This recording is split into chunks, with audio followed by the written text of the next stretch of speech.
Hey guys, what's up? Okay, real quick, before you start watching this, I am not an expert. I am not an expert photographer. I am the worst at knowing the details.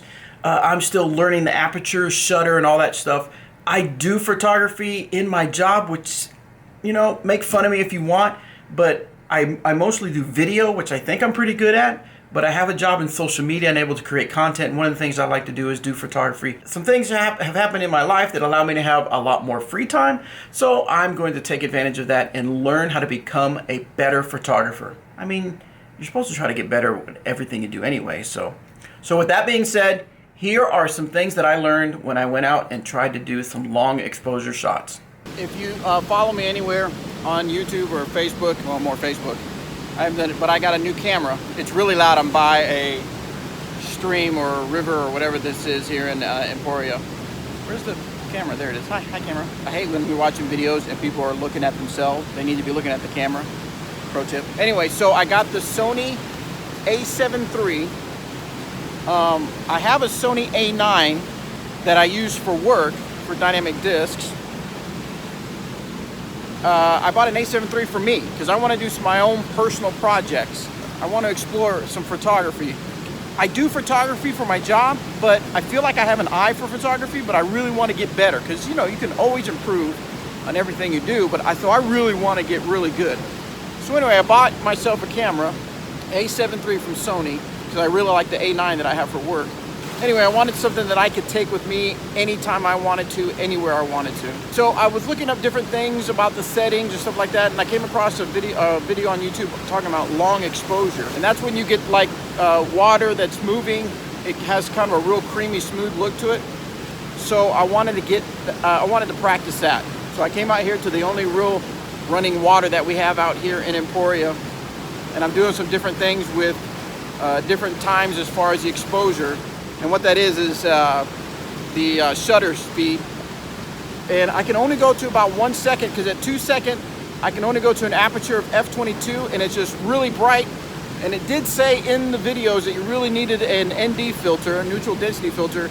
And all I have on here is a just kind of a cheap filter to kind of protect the lens.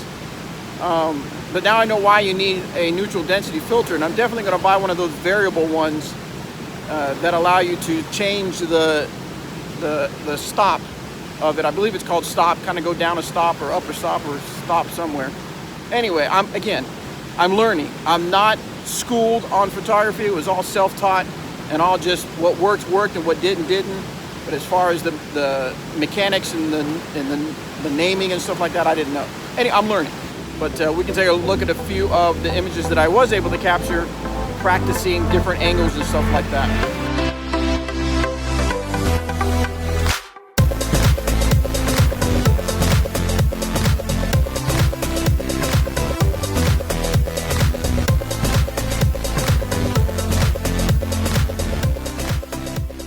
All right, so I'm done with I did a lot of shots. I think I did almost 150 photographs. That may not seem a lot compared to like when I go do photography for disc golf, but try to get all kinds of different angles and stuff like that. So hopefully I'm going to go back and I'm going to take a look at, got Lightroom on my iPad.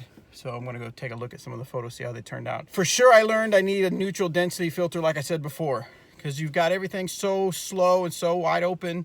You need something to kind of help darken things out.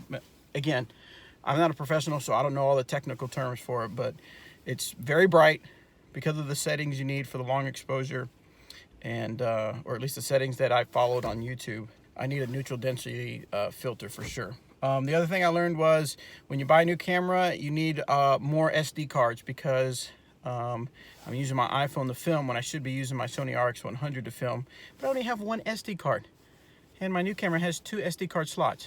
Anyway, so I'm gonna buy some new SD cards. So anyway, let's go take a look to see how the photos turned out. I also learned that after it rains for a few hours, that it gets pretty muddy down by the river. All right, so I got back. I'm working on Lightroom on my iPad. I'm looking at it, and some of the photos look pretty cool. I think they look pretty cool. I think one of the big things I need to make sure with everything, with the long exposure and the movement of the water and stuff like that, I think it looks cool if there's something that has really is in focus, like the one where there's the group of trees kind of bunched in. Now, it was hard to get them in focus because they were actually moving in the water. So because of that long exposure, it captured some of the movement. But I was able to, in some of the shots, I was able to get a little more crispness on the tree trunks and stuff like that. The ones I tried to get fancy with a little bit with the bridge in focus, and then the long exposure of the water out of focus. So I tried to kind of get a little fancy with that. I'm not sure what I totally think of that. I tried to do again with some framing of part of the bridge. So you see kind of a triangle frame over, and then the water in the within the frame has the long exposure, the smooth, creamy look to it. I tried to do like half second, full second, but I had the setting on long exposure that's in the A7 III. It's just a video I saw. It said it kind of works better to do that, or at least it gives you more time as far as the exposure time. So I tried to kind of mess with the half second, full second. I noticed obviously with the full second it was blown out. The highlights were really highlighted. So I had to do mostly with the half second setting. Once I get the variable neutral density filter, I think I should be able to do the 1 second, 2 second longer thing. Again, I thought it was really cool when I was able to get some details on pieces of the log, but then having the water have that really long exposure look to it.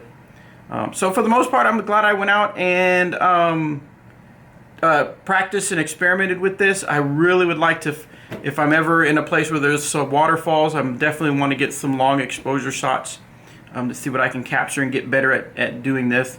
And then of course when I was done, I always have my little nifty 50, my little Sony A7iii 50mm lens with me, and I just grabbed that and walked around and see if I could capture some cool imagery with that little lens. So anyway, I just wanted to share with you guys some experimenting that I was doing with my new Sony A7 III. Again, I'm no expert, just learning how to do this and how to be a better photographer. If you know any tips or tricks or anything like that, if you went out and did some long exposure stuff and you're like, hey, I learned this when I did this, I thought it was cool, thought it worked out better, let me know in the comments below and I will try that next time I go out and do some long exposures. So anyway, thanks for joining. Make sure you like and subscribe. If you want to see more of my disc golf stuff, my disc golf adventures, my photography stuff, or whatever.